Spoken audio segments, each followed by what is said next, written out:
Welcome to the 1 Million Years of Joy podcast. I'm Dr. Andrea Benaker, your host, and my intention is to inspire you to find more joy in your life through the stories from our guests and the science on joy and purpose.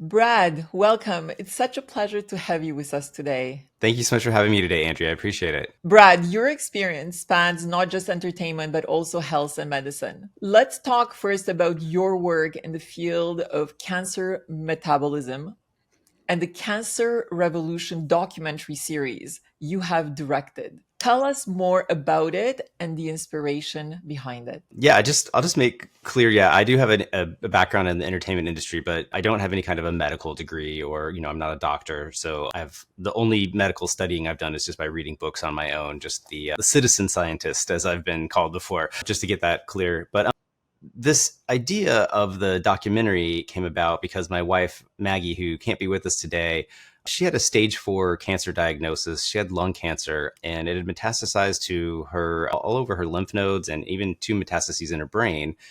And this was in 2018. And she's just a very go-getter type person. She's just very resilient.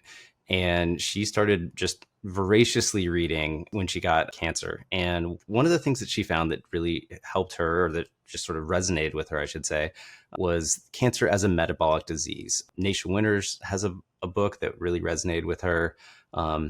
She also liked the radical remission stories of just people that had these radical remissions from cancer really had like something to live for.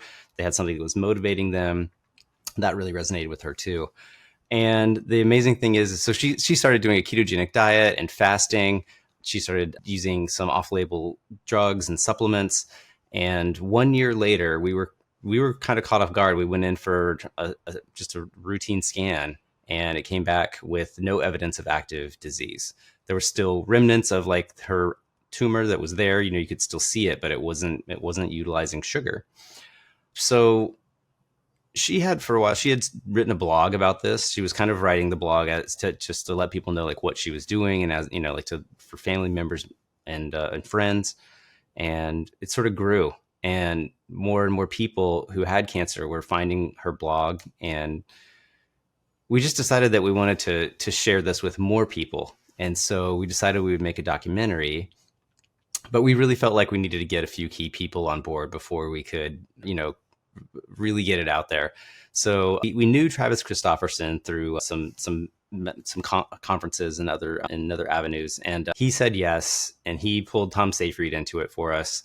And then once we had those two big names, it kind of just sort of snowballed, and we got a lot of other people on board. And we're extremely grateful for all the people that have done interviews for us and continue to help us. Travis and Thomas Dry, I talk to them all the time. I'm constantly sending them emails and questions like, how does this work? I want to explain this, like, how's the best way to do that? So they've just been so generous with their time. And yeah, what we had thought would be sort of a, hour or 90-minute documentary, we went and did like our first screening for these people, most of these people that are in the documentary, and a couple others. And it was like 2.5 hours. And we were like, we need to know what parts aren't important. And everyone was like, just make it longer. It's fine. Like, don't worry about it. Being from the entertainment industry, I was open to that, but at the same time, I was like, yeah, but don't we want it to, And so, so we came out of it with what it is now is it's still in progress, but a 4-hour episode, each episode's an hour, and episode 2 is just about to be released. So that's where we are in the series, and that's how it came to be. We're really excited about it. And you can find it at cancerrevolution.film. Thank you so much for sharing your journey and the inspiration.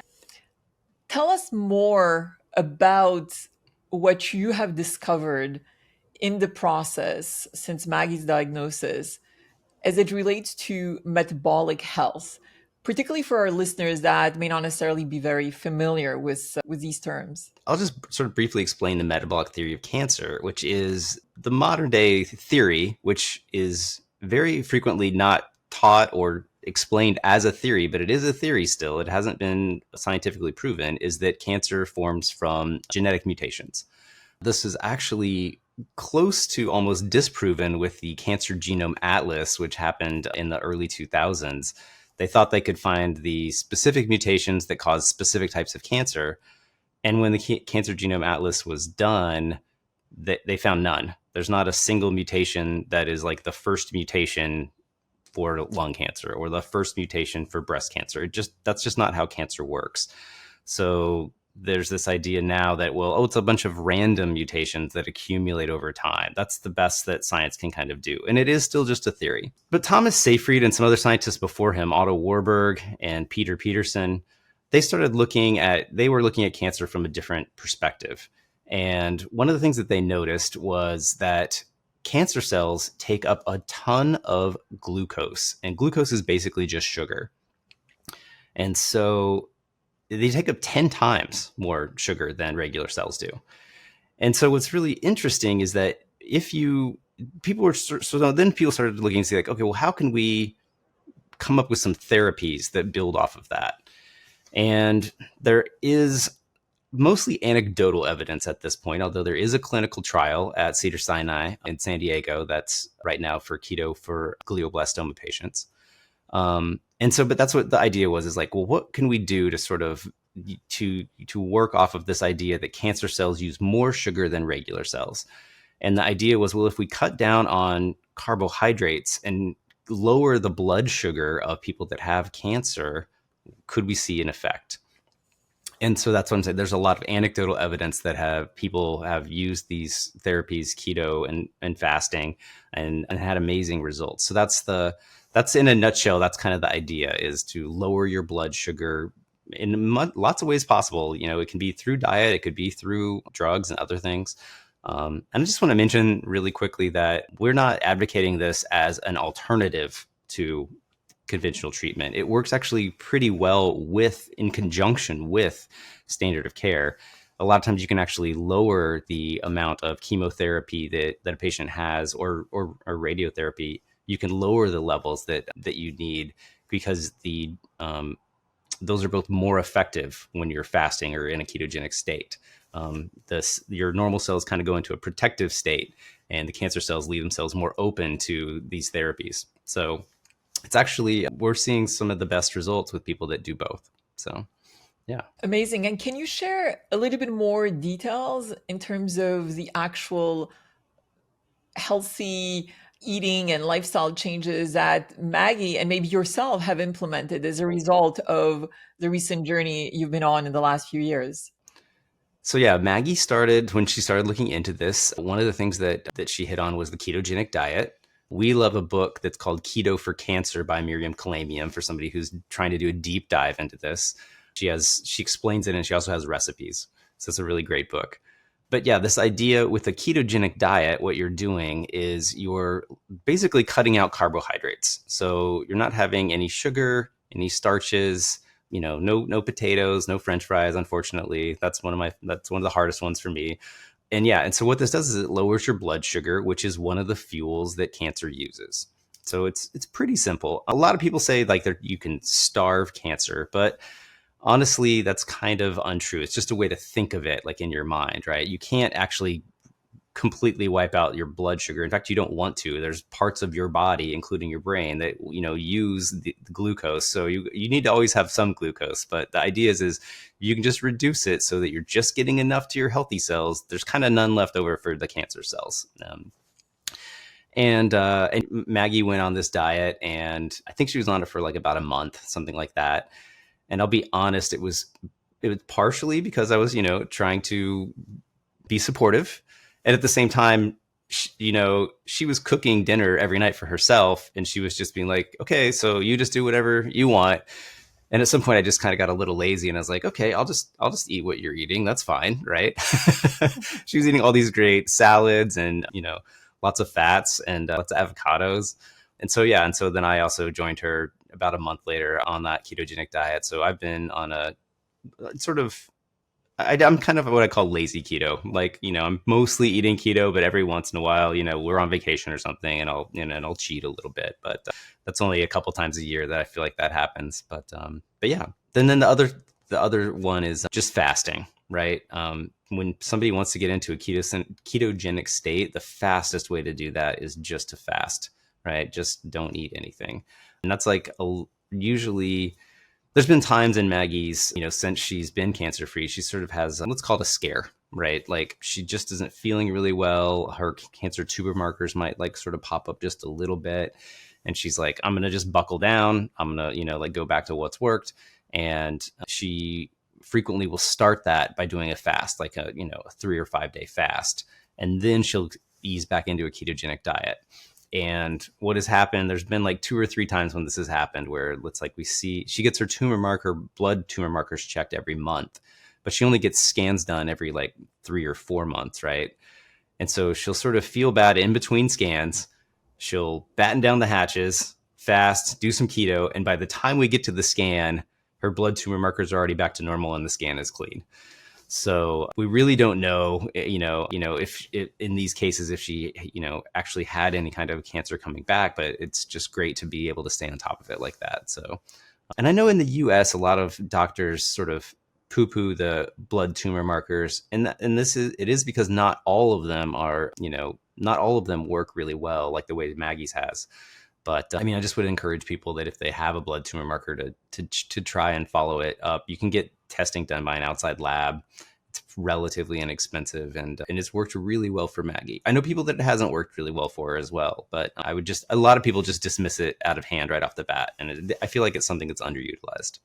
When you're talking about fasting, there's also been a lot of research and media on even doing daily intermittent fasting. Is that something also that you believe has a positive influence, or do you only believe in the power and positive impact from the 3 to 5 day fasting? We actually do intermittent, like a daily. We just keep I think it's the same thing, keeping our eating window kind of short, right? We tend to sort of eat from, well, let's say like 11 to 7, something like that. We both skip breakfast. Yeah, I sometimes have cream in my coffee, but like a heavy cream is not have any carbohydrates in it, right? It's just fat. So when that gets into the bloodstream, it's really hard to tell, the fat that's coming from heavy cream versus the fat that's being pulled out of my fat cells, right? That's really hard to distinguish. So I really don't feel too bad when I have that heavy cream in the morning. But Maggie doesn't do anything in the mornings. She waits until like 11 or noon to start eating anything. So yeah, so that intermittent fasting has been part of it. And actually that's one of the easiest ways that people can sort of ease into this, right? You can just say, if you normally start eating at 8 in the morning, it's like, well, just push that back 1 hour, right? Start eating at 9 in the morning, right? It's just this very simple way. Or even better, like stop eating a little bit earlier, right? If you quit eating at 10, quit eating at 9, right? Yeah. So I feel like that's a sort of an easy way to start getting into this idea of fasting. When you do the 3 to 5 day fasting, can you just tell us a little bit more about that? Is it really just completely cutting any food and just drinking water, or is there some other elements that you would recommend for our listeners? Yeah, that's a good question, actually, because it's kind of, the opinions are kind of all over the board as to what you can sort of sneak in and call it fasting. There's even something that's Walter Longo talks about, which is sort of, you can eat a minimal amount of food and still call it fasting. So it's really all over the place. What we have kind of settled on, or what works for us in fasting, is I try to have black coffee and not have cream in my coffee the days that we're fasting. Maggie will have green tea when she's fasting. And then, yeah, basically just water. There's no food or anything that we consume while we're fasting. And I was going to actually mention too that Maggie has actually started experimenting with dry fasting. She's done like a 2 or 3 day dry fast, which it's definitely more difficult. But there's some research, not from the US, most of it's actually from Russia. There's a lot of research on dry fasting. So yeah, something that we're just kind of looking into. Yeah. And dry fasting for our listeners, can you just elaborate a little bit more on that? Well, dry fasting would be not drinking even any water, right? Just literally not eating or drinking anything. And so, yeah, she's actually done I think at least a 3-day dry fast. But I think she's actually done much longer, but I know for sure she's done a 3-day dry fast. One of the things that it does is because your body, since you're not drinking any water, your body actually starts to break down fat cells because there's a lot of water in your fat cells. So it's I wouldn't recommend this as a way to lose weight, right? There's much, but just go to the gym, right? Just change your diet a little bit. But yeah, she lost a lot of weight on the dry fast because, and it's really interesting that most of the people that do this is slightly graphic, but most people that do this, they actually collect their urine every day to just sort of see what's happening. And on day 3, you're actually producing more urine than you were on day 1. So that kind of gives you an idea of like, you're not really running out of water. Your body has a lot of water in it, and it's just encapsulated in your cells. That was really amazing to me to learn that. It's fascinating. Yeah. And I was wondering if you can also elaborate a little bit more on the cutting out the carbs. Is there any openness to integrate, let's just say, maybe whole wheat bread, or is that just, or all carbs cut out completely? What we sort of find is that if you start opening up to some carbs, that could be like it's kind of a slippery slope, right? When you're kind of like, oh, I'll just have this one, whatever it is, that can open the door to more things. I would certainly encourage anyone who's trying to do this it's much easier to just take all the stuff that you would call a cheat and just get rid of it so that you're just not tempted to cheat. Don't think of it about like when I can cheat. I recently had a conversation with a cancer patient, and they're like, so how much can I cheat? Tell me how, like, they're literally like trying to figure out how much carbohydrates they could eat. And I'm like, you kind of need to change your perspective, right? Because this is going to help you, and think about the carbs as not helping you, right? So we do eat some carrots. That was the one sort of, and every once in a while we have some sweet potatoes. So those are sort of our two, but we sort of try to focus on whole foods, right? That we get from the produce department, not anything like grain. We personally would not eat any bread, right? We wouldn't eat anything that was processed like that. There is a ketogenic bread that you can make at home. There's some recipes online. So every once in a while we do that. I think it uses almond flour mainly. So this is an alternative. But yeah, we do tend to stay away from grains. Yeah. So your diet comprises mainly fruits and vegetables, if I understand correctly. Is there any dairy? Yeah, so the ketogenic diet, basically you're just cutting out one of the 3 food groups, right? Like, so you've got carbs, protein, and fat, right? And you're just saying like, I'm just not going to eat the carbs. So that just is like, well, I can still eat protein and fat. So you'd be surprised at how much fat there is in like avocados. You can add oils and mayonnaise to like all kinds of stuff. You can really up the fat content of a lot of different kinds of food. And then depending on if you're, you can do a vegetarian version of this, you could do, or a vegan version. That was actually when Maggie was first diagnosed. She actually did I would say it's almost vegetarian. Every once in a while, she would have a little bit of salmon because I like salmon. And so I would cook salmon and she would have a bite or two, like she would have a little piece of it. But yeah, when she first did this, she had a very vegetarian version of it. Since then, as we've sort of become more indoctrinated into the metabolic world, we both eat a little bit more red meat than we used to, actually. Just the people that we've talked to, and it's just been our opinion that there's a lot of nutrients that you get out of red meat, that it's a lot of bang for your buck, right? You get a lot of nutrients and you get a lot of fats. So we have moved a little bit more, just eating more of that. I wouldn't say it's, we actually, one time we did try the carnivore diet just for a few days. And I was actually doing fine on it. And Maggie was like, I just can't do this. Like, I think she made it like about 3 or 4 days. And she was like, yeah, I got to eat some vegetables. So, but yeah, so that's what we just cut out the carbohydrates and try and stick to whole foods. We basically just try to not eat anything that comes out of a box or a bag. I mean, that easier said than done, right?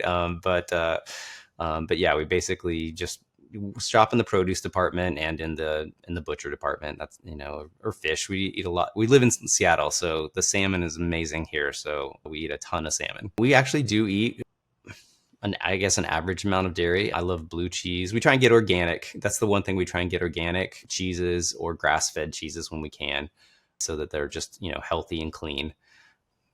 Yeah, I wouldn't say we eat it like a ton of cheese, but we definitely eat cheese. Okay. And cream. I love heavy cream. In fact, that's Mm. one of our go-to desserts. We just take heavy cream, put it in a blender for, a couple of minutes and just sprinkle strawberries or blueberries on top of that. And, it's great. It's high in fat and it's really tasty. Yeah. Wonderful. And I know in September 2023, you organized the Cancer Revolution Summit with over 35 expert speakers, and it was hailed as inspirational and much needed by hundreds of patients and the larger community.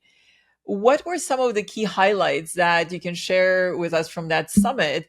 And are you planning to have another one in the near future? Well, first, I'm going to just say that that was almost all Maggie. She really put that together. I was working on the documentary at my desk, and she was across the room at her desk putting this whole summit together. She interviewed all those amazing people for the summit, and then I just sort of got to be the face of it at the end. I just got to, just introduce the speakers. So just kudos to her for all the hard work that she did for that.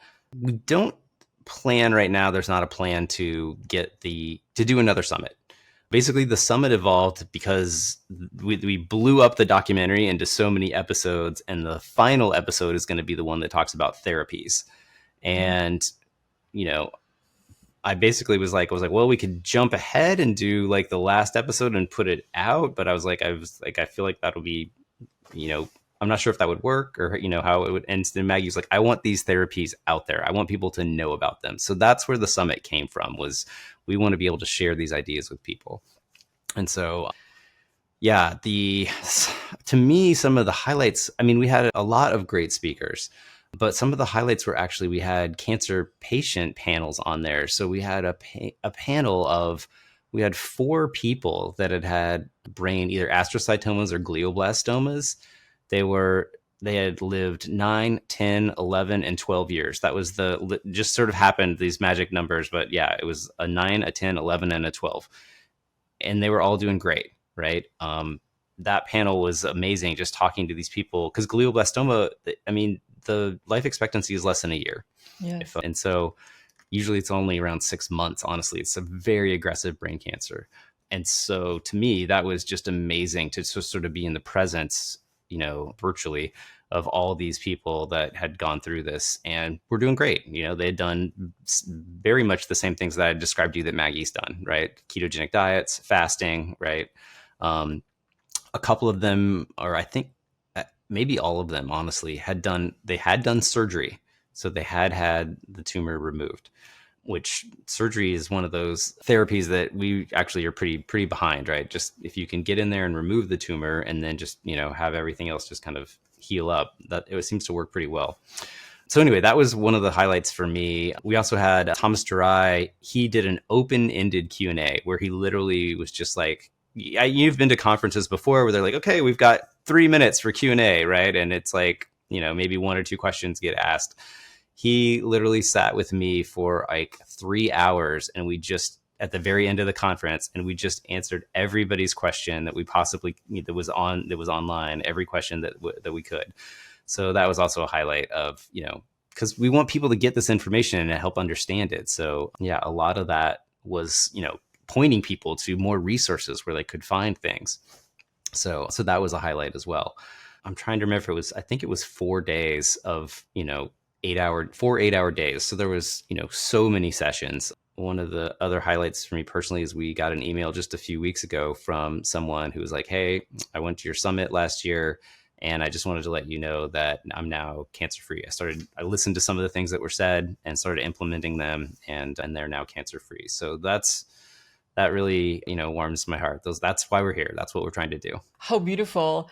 And as a result of everything you have learned and experienced in the last few years, do you hope that the public perception regarding even prevention of cancer, and by embracing some of the principles that have worked to actually lead these patients to be cancer-free, will also be embraced by individuals that are living healthy, normal lives today? Is that one of your hopes and aspirations as well, that actually individuals embrace a healthier lifestyle to actually prevent disease in the future? Well, it's certainly, I mean, it's certainly something that people are already doing. We go to conferences, metabolic health conferences, there are people that are like, I am doing this to try and be healthy and to prevent whatever obesity, diabetes, cancer, right? Like they're trying to stay metabolically healthy. So there's definitely people that are taking that approach, a prevention approach to why they're doing a ketogenic diet. Is it our goal? I mean, honestly, I think our focus right now is on helping patients with cancer or other cancer caregivers so they can help understand this. Sometimes it's just overwhelming if you're a cancer patient, right? And so if we can reach cancer caregivers, that can help, people to understand why they should do this.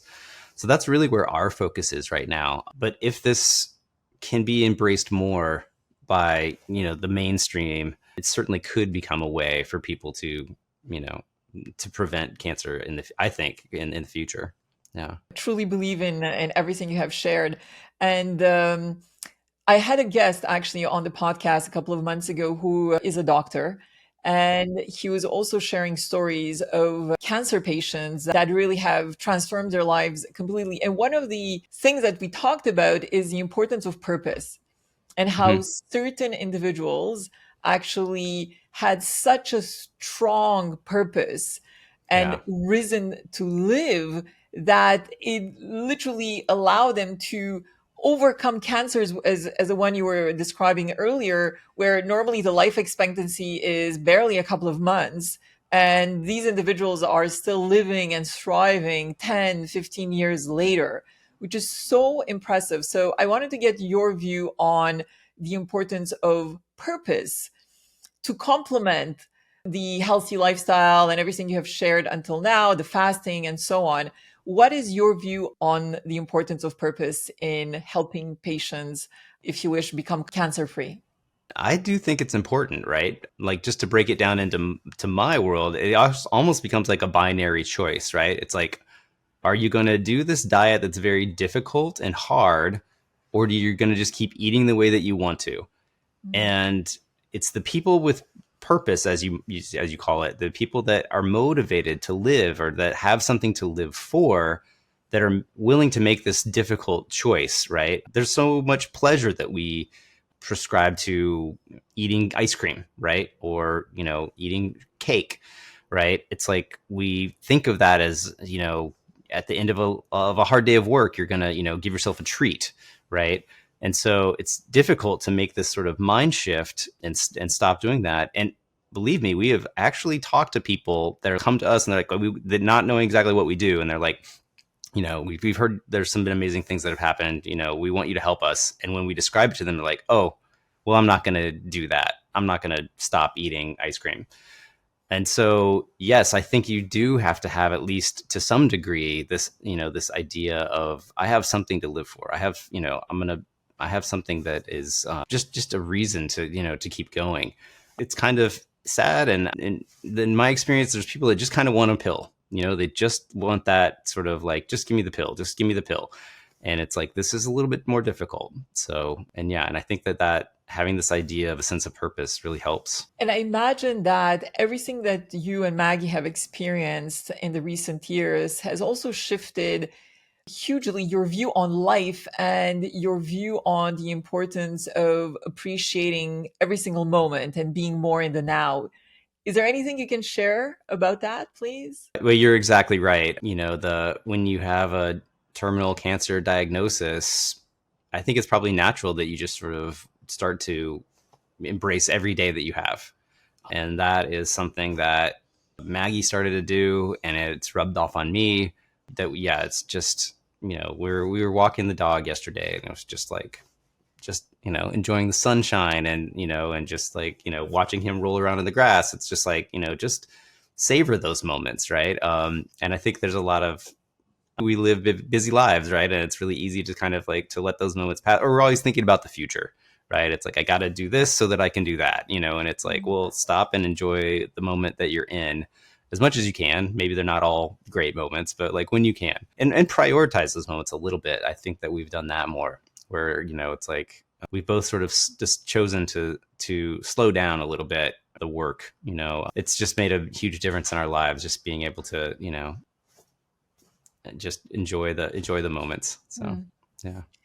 I want to talk about what you did before the documentary that you have shared with us. And I know that you have helped craft the highest rated TV shows on two different Viacom and CBS networks. Can you tell us more about that experience and what you believe were the key factors that contributed to those shows' successes? Yeah, well, those are both reality television shows that just, I think, hit at the right time. And one of those shows I was the editor on, and one of those shows I was supervising editor on.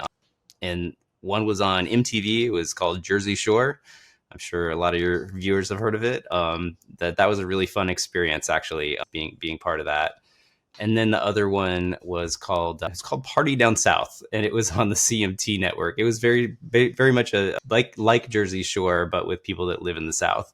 And so both those shows were really fun to work on. And as to why they hit, I mean, I honestly really can't take credit for that. I just was part of that little creative process of finishing the shows. I didn't, create the shows, but I'll just say that it was a really fun experience to be able to see those shows come together and to be able to work on them. Are there any specific projects that you're looking to pursue? I know you've shared that you're still working on the final series linked to the large documentary. Are there any other specific projects that you're excited to be pursuing that you can share with our audience? Yeah, so we do I basically also, in addition to working on the documentary, we post videos on our YouTube channel, which are interviews of people that have gone through the similar process to Maggie, right? People who have used metabolic therapies of any kind, either in conjunction with or on their own to help their cancer. And so that's just ongoing, and I don't ever plan to stop doing that. Hopefully there's just more and more and more. So that's on our YouTube channel, Cancer Evolution Doc. Initially, they were going to be this little snippet sort of at the end of the documentary. But when we started talking to people, these stories are amazing. I mean, I'll talk to somebody for half an hour and they'll tell you, sort of similar to Maggie, like I had stage 4 cancer. My doctor told me to do this and to get my affairs in order. And here I am, like 5 years later. That's sort of like a typical story. So what's happening now, though, that's really great is doctors are recommending specific videos to their patients because we're starting to get a pretty broad array of cancer types. So if you had lung cancer, or if you had, a brain cancer, or if you had, skin cancer, whatever type of cancer you had, you could actually go and find somebody on our channel that had if not the same, a very similar type of cancer to what you have. Or so anyway, so that's one of the projects that is ongoing and will just continue to keep going. And then if we ever just get a round of funding that just, like blows us out of the water, or at the conclusion of the Cancer Evolution series, I really would like to focus on do another series on diabetes. Because type 2 diabetes is now completely reversible, or for most people, I should say, it's completely reversible with a ketogenic diet. That's actually been acknowledged by the Diabetes Association, although they do not. It's hard to find it. You got to look through their literature but they do accept it. So, and most drugs, if you take insulin, that's not reversing your type 2 diabetes. That's just sort of helping you, get through. So that's something that I just feel like is underreported, that most people I talk to are like, what? You can reverse type 2 diabetes? It's like, yeah, it's actually been known for a little while that, you can go on a ketogenic diet. You basically don't eat the things that your body can't process, which if you're diabetic is carbohydrates. And it works for, there's a company called Virta Health. They've got about a 50% success rate with people that join them. So yeah, and for any of your viewers that are looking for help with type 2 diabetes, Virta Health is a great resource. So yeah, those are the two things, two video projects that'll be ongoing. And then you already mentioned like another summit. I think if we ever got a wild hair to just do more, then I think another summit would be a great place to start. And we're also trying to get the summit posted in a way online where people can access it. That's been a little bit of a challenge just because some of the ways the interviews were done contract wise. And, but as time goes on, those are becoming a little less important to people. So we're hopeful that that's going to be happening soon. Great. And when we're talking about joy, as you know, this podcast is really about sharing inspiring stories so people can live a more joyful life. At the same time, when you're looking at what's happening in the world, beyond the personal struggles that some individuals may be going through, what do you believe we need to do collectively to bring more joy and harmony to this world? Oh, that's such a big question. Oh, I mean, I, I personally would just love to see less people struggling. I feel like there's a sort of in the U.S. at least, there's sort of a, I don't know, we call it the bottom half of society. That's just it's really hard. You know, you're working a full-time job and not making ends meet, and I think that that's not a way to live a life. And I don't actually, I'm sorry, I don't really have the answers to that question, but I do feel like that's a giant problem right now. Is just that around half of the people in the U.S. just almost don't have a life. So, but to be a little bit more hopeful, like things that you could do, we kind of touched on this briefly, which is just sort of like, I think not living for the future. A lot of people, I think, just really focus on, you know, I got to make this amount, I got to work so I can make this amount of money so that I can, like, you know, afford this, you know, whatever it is that you're going to get in the future. And you end up all of a sudden, like, life kind of passes you by. And I really think that one of the things that people can do to enjoy life more is to carve out, you know, moments. You know, it doesn't even have to be an hour. You just carve out, you know, moments to, like, you know, just walk outside and, you know, take 5 minutes, you know, and, like, look at the sun and, you know, just find some beauty in the world. Those are the things that keep me going every day. Like our little dog, you know, just, you know, watching him roll around and just laughing. So yeah, that's finding beauty in these little moments where you can. I think that's one of the quickest and easiest ways that you could just impact the planet. And final question, if you would have a magic power and you could transform or change anything from your past, would you change anything? You know, it's funny, you know, Maggie and I sometimes talk about this as a concept, and it's like, you know, we're so happy with where we have ended up. It's like, we just don't want to mess with it, right? It's like, are there things, like, are there decisions I've made that I know weren't good decisions? Absolutely. I'm not going to lie. But are there, you know, but cumulatively, how it has all worked out and where we have ended up, would I change anything? No, I wouldn't. We're, you know, we're really in a great place and enjoying life. And, you know, so yeah, no, it's just a good feeling to just wake up every day next to the person that I love, who I think she is going to do a quick little sneak appearance here. Yes. Hi, Maggie. So happy I to can't see hear, you. Yeah, but she can hear you. Okay. I'm so sorry I couldn't be there today, but thank you so much for doing this and spreading the word and everything. Thank you. Thank you. Wow, what a pleasure.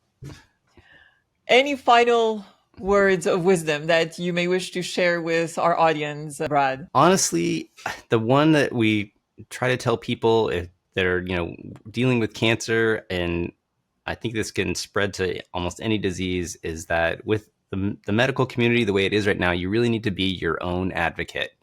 There is so much out there that, you know, your doctors are trained. I'm not saying doctors aren't trained at all, but I mean, they're trained in a very specific way with a sort of a formula. And there's so much more out there that people can do on their own. And I just think that it just behooves you to look into, you know, these new metabolic therapies, off-label drugs and supplements. I think that there's a lot that can be done. So a lot of times people have this idea of, like, well, I'm just going to listen to what my doctor says. He knows best.